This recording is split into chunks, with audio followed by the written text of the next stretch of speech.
Hi, welcome to XI to I.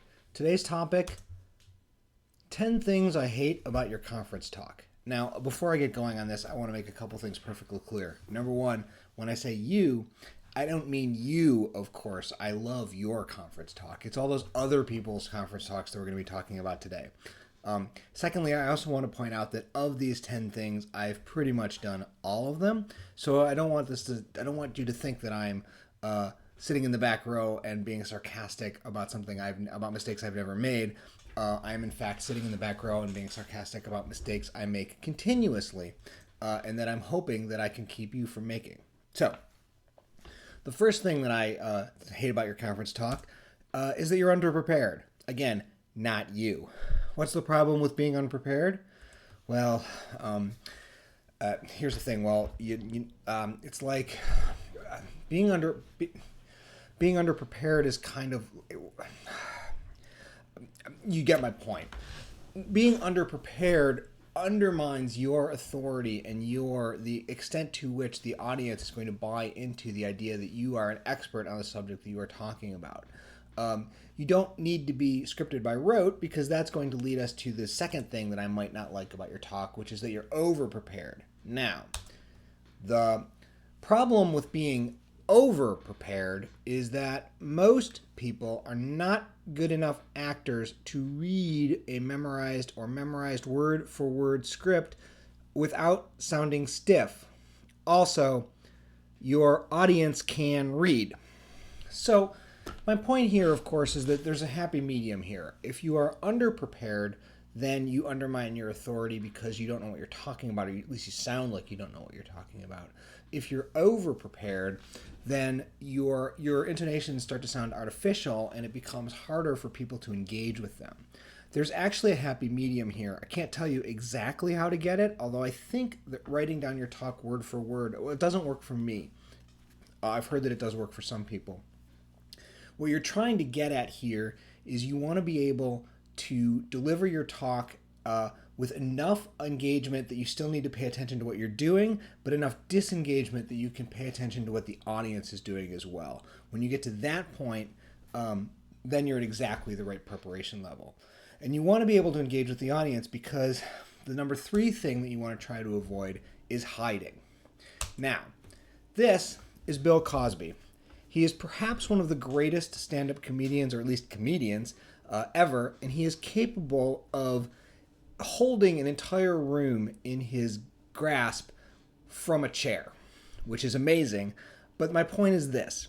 You are not Bill Cosby. I am not Bill Cosby. And you do not want to be hiding behind one of these for many reasons. One is that it puts a barrier between you and the audience. Even if it's just a small barrier, there's sort of a symbolic barrier that separates you from the audience. Also, it reduces a lot of your body language. If you're at a podium, you're often hunched over. It often looks like you're reading from something, because you probably are reading from something if you're behind a podium. Your hands might be locked down. You kind of shrink in, and it makes it harder for you to command attention because you are shrunk in and focused on the point in front of you rather than the audience. Which I guess takes us to the number 4 point, which is not interacting. Part of a live conference talk, part of what makes a live conference talk engaging over seeing a video of a talk, is the idea that you have a person in the room who potentially can react to you and you can see from the audience what they're understanding, what they're not understanding, and adjust what you're saying on the fly.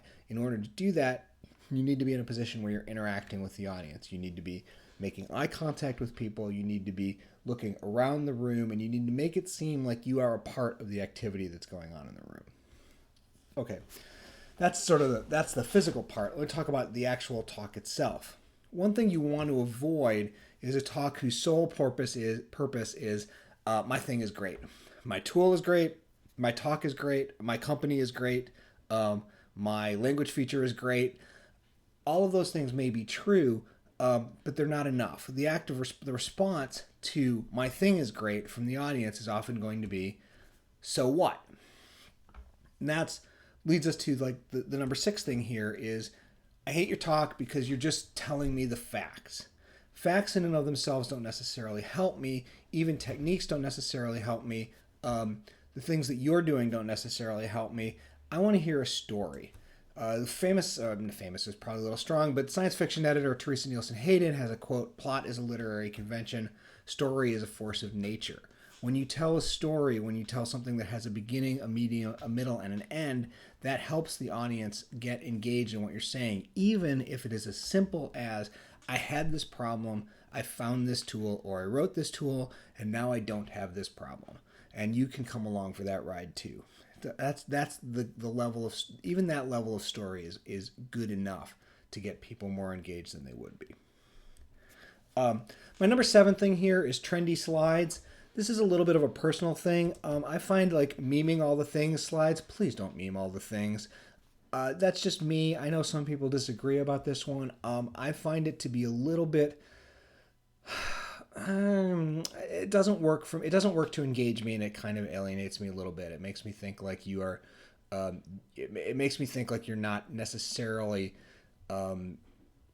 Really engaged in putting this talk together. But again, I've seen some great talks that have memes in them, so your mileage may vary if you can really pull it off. I think if it's one of those things, if you're going to do it, you have to do it sincerely and with commitment. One thing I feel a little more strongly about is illegible slides. Along the lines of, your text is too small.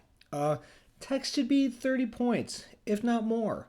If you get a chance to look in the room and see what your projection is and see what your talk looks like on the projection screen beforehand, that's great. That will help you gauge it. People in the back of the room should be able to read your text without straining. And if that means you have less text on a page, that's great. That's a plus.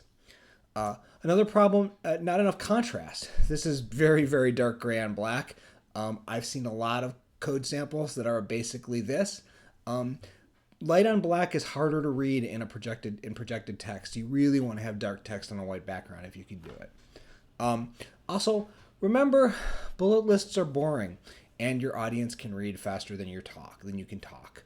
You need to have a significant, if you want to have people pay attention to what you're saying, you want to have a significant portion of your talk that's not readable from your slides. Now, there is a alternative to that, where if you're giving a talk where you expect that much of the audience will eventually interact with it only through the slides, like it's some sort of training presentation, or something where you expect it not to be taped or anything but to be distributed via SlideShare, that can be an exception to be a little bit more verbose in your slides. I'd still rather see you privilege the live audience and do speaker notes or things like that with the slides.